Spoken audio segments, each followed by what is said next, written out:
C'est quoi? C'est à propos de quoi? Bonjour. Bonjour et bienvenue au téléjournal Quoi de votre télévision TV Bourdonnette. 44e édition le 19 juillet.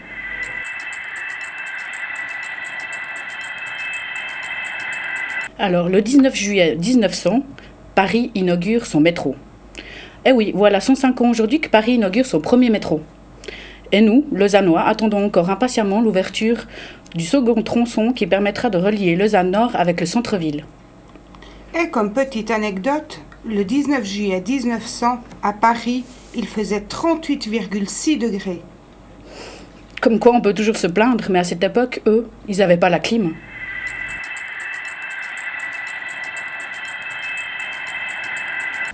Annonce de l'AFMR, Association des familles monoparentales et recomposées. Sachez qu'au bureau de l'AFMR, un membre a amené des habits de garçon de 7 à 10 ans en parfait état.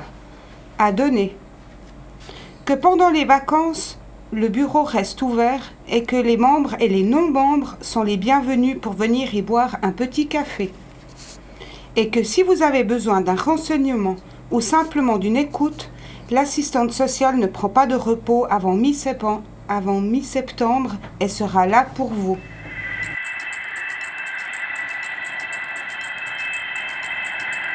Cette semaine, nous allons vous parler du vivarium de Lausanne.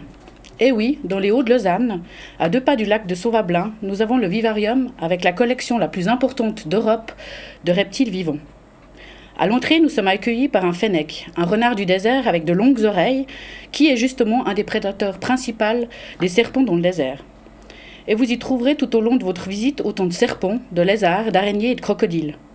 Et pour les plus courageux, possibilité de se faire photographier avec un serpent autour du cou. Voilà de quoi passer un moment sympathique pour mieux connaître les reptiles. Les heures d'ouverture sont du lundi au vendredi de 14h à 17h30, samedi, dimanche et jours fériés de 10h à 17h30. Les adultes, le prix d'entrée est de 12 francs et pour les enfants de 6 francs. Alors bonne visite.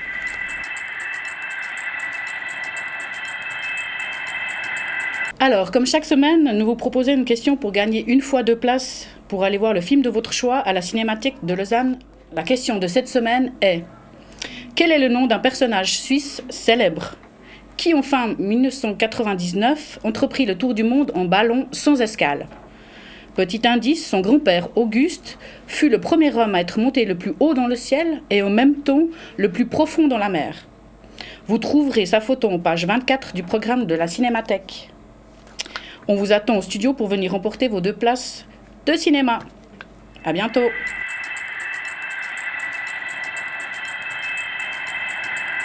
Vous avez un souci avec votre trotte?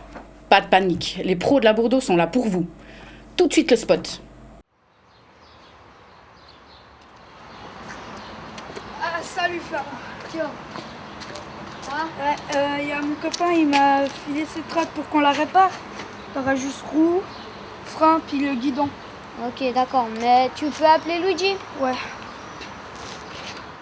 Allô Luigi? Faudrait que tu viennes parce qu'on a une trottinette à réparer. Il y aura les roues, et puis un frein, puis un guidon. Alors tu peux venir? Ouais, ok, tu prends les outils nécessaires, ok? Bon, allez. Ciao, on t'attend, hein. Ciao, ça va. Ciao.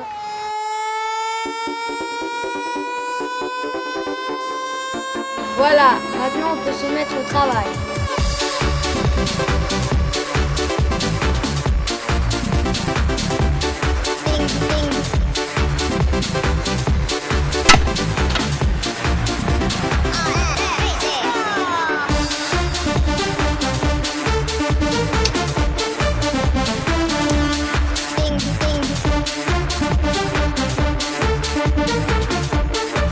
Voilà, on a terminé la trottinette. C'est pas du luxe, mais ça fera l'affaire, quoi.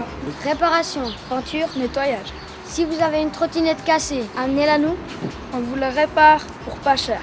Et appelez le 021 624 84 83. On est les rois de la mécanique. Vous ne serez pas déçus.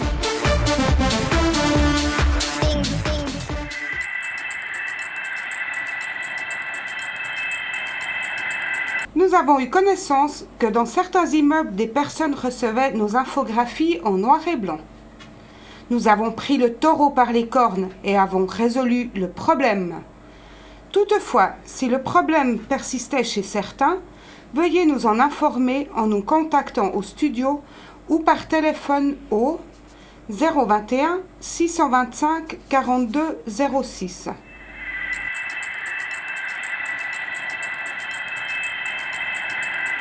Dans la série Bourdosique, Ingrid Mayer nous propose un groupe de rock celte venu d'Alsace.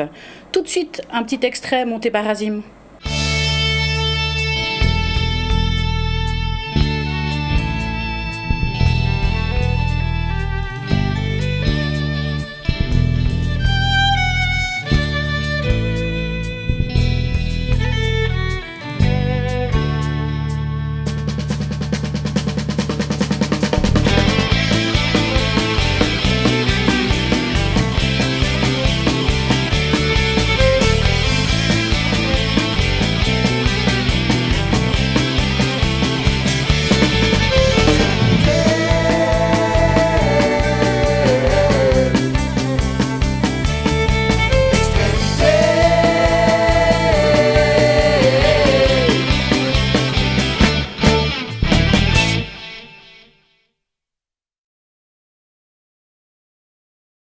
À la suite du film de la semaine passée, voici dès ce jeudi un nouveau sujet de l'atelier vidéo du Dupin.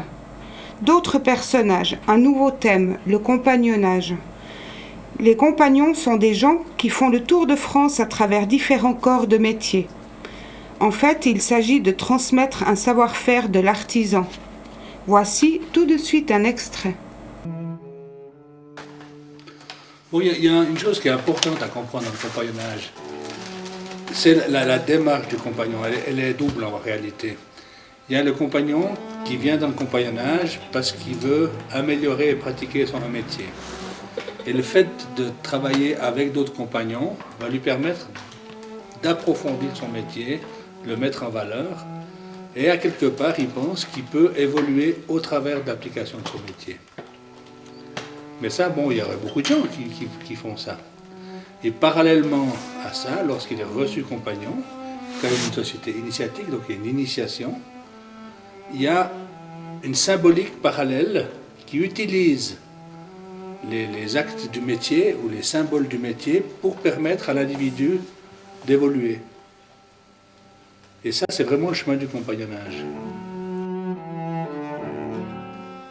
Et ce qui est intéressant, c'est que symboliquement, quand un ouvrier fait un geste de son métier qu'il a appris à faire, qu'il a quelque part ritualisé, s'il applique ça sur lui-même, après, il est sûr de son geste. S'il ne le fait pas comme ça, la pièce, elle casse. Donc c'est ça comme ça qu'il faut faire. Donc ça lui donne des références. Les murs anti-bruit. Ces temps, on en parle beaucoup. On se pose des questions. Jusqu'à quand? Comment sera notre quartier après les travaux? Plein de questions qui trouveront réponse après le film tourné par TV Bourdonnette qui sortira jeudi. Tout de suite un extrait. En 2001, sur une mise à l'enquête qui était scindée en deux, donc un dossier pour la paroi, le secteur Bourdonnette, et un dossier pour le secteur Malais. Ces dossiers ont été mis à l'enquête en 2001 et ont eu un permis de construire, a été obtenu une année plus tard en 2002, donc suite aux diverses interventions et oppositions qu'il y a pu y avoir. En 2003-2004, aucun travaux de construction n'a pu se réaliser pour les causes de restrictions budgétaires de la Confédération. Donc il a fallu attendre 2005 pour voir les premiers travaux, avec actuellement la paroi Bois de Vaux, donc près du giratoire de la Maladière, qui est en construction depuis février, qui va se terminer à l'automne. Et dès le mois de juin 2005, les parois Bourdonnettes vont commencer à se réaliser pour se terminer à fin 2006.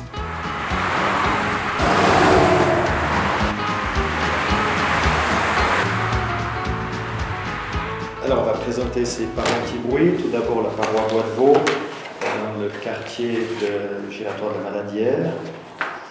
Nous avons un ouvrage qui est en construction maintenant. C'est un ouvrage qui fait environ 500 mètres de long, 6 mètres de haut, qui pardon, de l'entrée de l'autoroute au niveau du giratoire de Maladière. Il suit le bord de la chaussée, donc côté bâtiment, pas côté lac, jusqu'au niveau de l'auberge de jeunesse, ici, et du bowling. Ici, nous avons le musée romain. Donc la paroi vient recouper la digue existante pour bien fermer l'entrée du bruit ici. Fenêtre ouverte sur la Belgique. 8 petits Belges nous montrent à travers leurs yeux et une caméra où se situe le rêve. Un avant-goût tout de suite. Je vais demander de quoi ils rêvent et peut-être qu'ils vont me répondre, peut-être qu'ils veulent pas. De quoi tu rêves? Oh, moi, d'avoir plein d'animaux comme les chevaux, les dauphins et aussi d'habiter en Égypte parce que c'est mon pays préféré. Mon rêve? En un mot, il est inaccessible. Comme la plupart des rêves, mais celui-là... Il est grand. Ouf! Immense. Mais on ne sait jamais, l'espoir fait vivre. Mon rêve? Oui. Ouais, c'est que la paix règne dans le monde et qu'on soit tous heureux avec la Saint-Valentin et que je vais avoir un travail parce que je suis dans le chômage. Un beau mariage et une grande famille, avec toujours la même femme et je ne plus changer. Si j'avais cette baguette magique, je me transformerais en étoile pour visiter l'espace et pour savoir qu'est-ce qu'il y a. Parce que c'est beau et tout, il y a des planètes où on peut visiter. La journée, je dors dans l'espace et le soir, je suis réveillée, je la visite.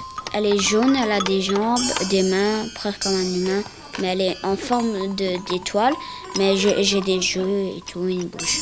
Si tu n'auras pas d'amis, vraiment pas, tu serais seul, tout le monde t'attaque et te dira tu peux pas visiter la planète. J'aurais demandé aux jeux des étoiles pour qu'ils viennent mes amis.